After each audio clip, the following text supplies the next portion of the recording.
Ladies and gentlemen, mesdames et messieurs, meine Damen und Herren, señoras y señoras, welcome back. It is game number 3 for the Showmatch Palooza Showmatch series. We are on Beastyqt. We are still on the old version of Beastyqt, and we are playing Protoss vs Protoss on Beastyqt. So everybody, ladies and gentlemen, get your warp gates ready because it is going down 4 against 4. Here in the top left is the pink Protoss player, Dignitas KiLLeR, won the last game, tied up the series against Beastyqt. In the bottom right here is the orange Protoss player. So Protoss vs Protoss is a very interesting idea. So Beasty was asking which map is going to be played, and I told him it's Beastyqt, and then he just took like 1 or 2 minutes and really thought this out, and I think he decided to go for Protoss vs Protoss just because of the fact that here is no ramp, and with no ramp being here, even though we had the changes with Protoss vs Protoss, but they only affected the vision on ramps, and this means that a 4-gate against 4-gate is still a super probable strategy to go for here on Beastyqt. Now KiLLeR, there is the gateway coming up, and KiLLeR's gateway is now at 40 seconds. Meanwhile, the one for Beasty was at 52, so Beasty's gateway is slightly faster over here. There we have a cybernetic score coming up for Beasty. And let me check over here for KiLLeR. His gateway should be finished. We should see a cybernetic score for him as fast as possible. There we go. Now, the cybernetic score for Beasty is still those 10-15 seconds faster. We have to see it on the Nexus. And take a look at this Nexus. There's still 80 energy left, so looks like Beasty does not want to go for a single chrono boost anymore. Still KiLLeR with his probe. He sees that there is a lot of energy left. And this also means KiLLeR might be aware of that a 4-gate is coming up. Now when we check the Nexus of KiLLeR right now, we see that he is having 1 chrono boost less. So he invested 1 more chrono boost on his probe, so this means KiLLeR should be up in harvests, and indeed he is. Now here's the chrono boost on the cybernetic score. There is the chrono boost on the cybernetic score for Beasty as well, so both guys chrono boosting their cyber cores as fast as possible. Now Zealot here checking if there are any proxy buildings. Beasty only checking his main base, going for gate number 2, 3 and 4. I'm expecting gate number 2, 3 and 4 for KiLLeR to come up any second now.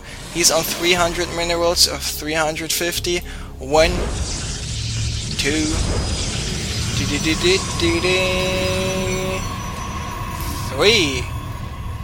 3.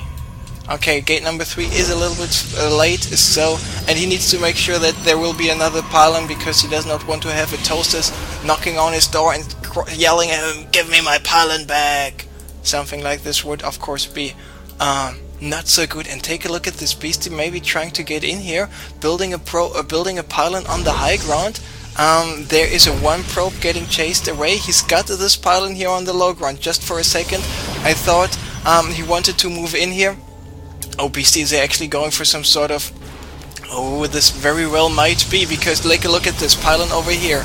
Pylon over here at the top, and he might be able to warp in units right away. And he is doing this exactly the old school Korean 4-gate, with only Zealots warped in and all those Zealots and pylons directly in your face. Now 3 gates for KiLLeR have already been finished. KiLLeR needs to watch out that he's pulling away this injured Stalkers just in time. He's not doing this. He really needs to watch out where he's going now.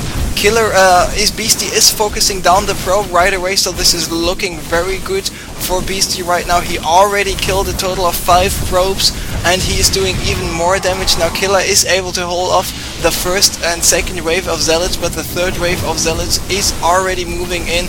This Stalker is helping out quite a bit, but KiLLeR is losing too many units, so this old school Korean only Zealot warping in style of play seems to be very effective for Beasty, and he still can warp in some more units. He's got this pylon over here, this pylon over here, and this pylon on top. The probe is running away, the probe is trying to hide. And now KiLLeR is getting rid of all the pylons, but at what cost? Because the harvester count now is 18 for Beastyqt, 9 for KiLLeR. On the other hand, units lost. Beastyqt is behind right now, and he is getting more and more behind. But KiLLeR did not find the probe. He did not look for the probe over here. No, there is no probe. Now he sees the probe and forcing a counter on this pylon. Kills the probe, and now the last building he needs to take care of is this pylon, and this is actually not too badly played at all by KiLLeR, because oh yeah, he realized, the only way I can stay alive for the moment is by sacrificing a couple of probes and get rid of all those warping and zealots. And as soon as Beastyqt realized, okay, just keep on warping the zealots might not be the best idea in the end, I will stop for the moment, cut my losses. And does KiLLeR know about this pylon? No, he does not. This pylon here in the center at the gold is not going to get scouted. Now Beastyqt is pulling back with his stalkers because he knows KiLLeR is now going for, oh yeah, I killed so much of your stuff. It's time for a counter attack. Army supply 20 for KiLLeR, 14 for Beastyqt, and here are the zealots at the front.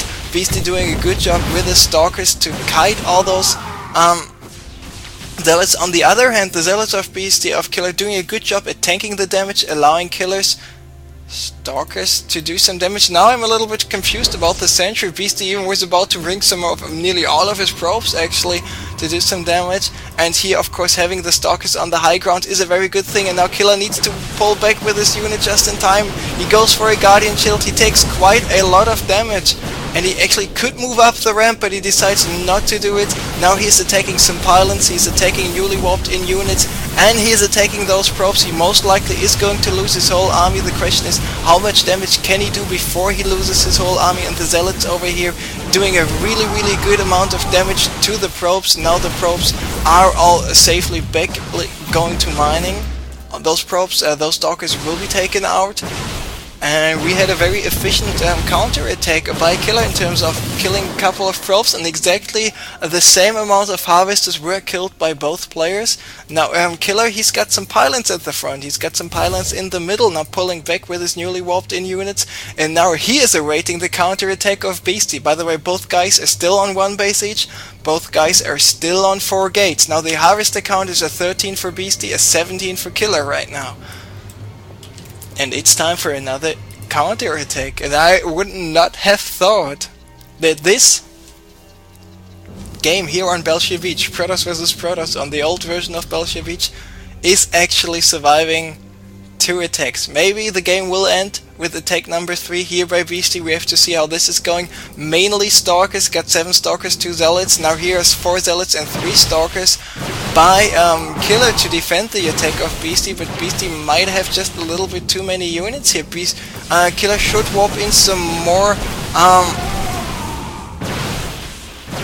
stalkers instead of zealots, but now he's going for the zealots. KiLLeR was here on the high ground, of course. Defending with stalkers on the high ground is always a good idea to go for.